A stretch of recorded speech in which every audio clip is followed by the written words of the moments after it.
Bismillahirrahmanirrahim.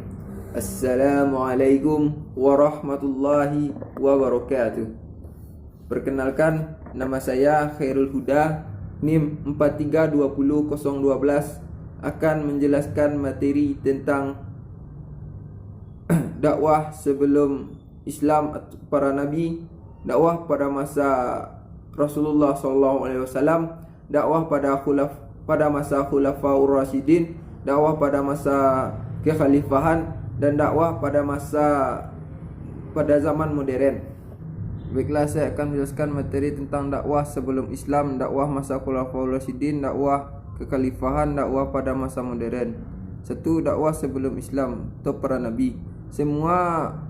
Semuanya dan Rasul bertugas memanggil, menyeru, dan mengajak manusia untuk beriman kepada Allah dan menjalankan syariat agama.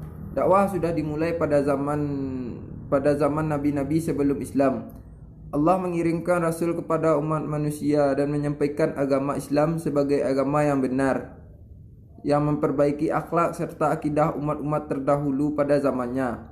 2. Dakwah pada masa kekhalifahan. Khalifah Abu Bakar As-Siddiq. Khalifah Abu Bakar As-Siddiq orang yang pertama menyambut dakwah Rasulullah untuk memeluk Islam. Setiap kali Rasulullah menyebut nama Abu Bakar, maka dia akan menyatakan penghormatannya yang tinggi. Rasulullah seringkali mengungkapkan Abu Bakar secara spontan atas menerima Islam tanpa ragu-ragu. B. Khalifah Umar bin Khattab. Khalifah Umar bin Khattab mengikuti jejak pendahulunya. Begitu dikukuhkan sebagai khalifah yang kedua, dia terus naik mimbar masjid dan berpidato kepada mereka yang hadir. Dia menyatakan antara lain bahwa bangsa Arab ibarat seekor unta yang ditarik dengan gelang pada hidungnya. Kemanapun ditarik, ia akan ikut. Islamnya Umar bin Khattab adalah suatu kemenangan, hijrahnya adalah suatu rahmat.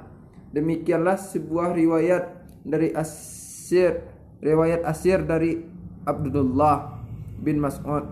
Dengan riwayat ini mengisyaratkan betapa besar pengaruh Umar terhadap perkembangan dakwah Islam. C. Utsman bin Affan. Utsman bin Affan termasuk juga salah seorang di antara al-asabiqun al-awwalun.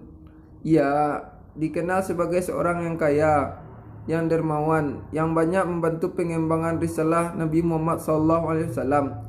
Ia menikahi 2 putri Rasulullah dan melakukan hijrah 2 kali, sehingga beliau dijuluki Zunnurain wa al-Hijratain.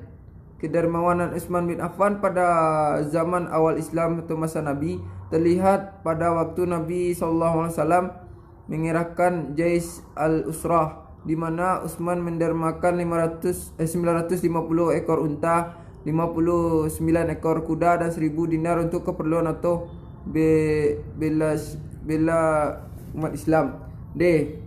Ali bin Abi Thalib. Ali bin Abi Thalib termasuk juga salah seorang di antara al-as-sabiqun al-awwalun dari kalangan anak-anak. Ia memiliki ilmu yang banyak, terutama ilmu rahasia ketuhanan dan persoalan keagamaan, yang menjaga dan tidur di tempat tidur Rasulullah ketika Rasul hijrah ke Madinah bersama Abu Bakar. Adam adalah nabi pertama sekaligus sebagai dai bagi dirinya sendiri, bagi istrinya, bagi anak-anaknya dan cucu-cucunya, yang kemudian menjadi komunitas manusia di muka bumi ini. Nabi yang diutus Allah untuk menyampaikan amanahnya kepada umatnya, diantaranya Nabi Nuh, Nabi Hud, Nabi Soleh, Nabi Lut, Nabi Syuaib, Nabi Musa, Nabi Isa. Abu Bakar As-Siddiq orang yang pertama menyambut dakwah Rasulullah untuk memeluk Islam.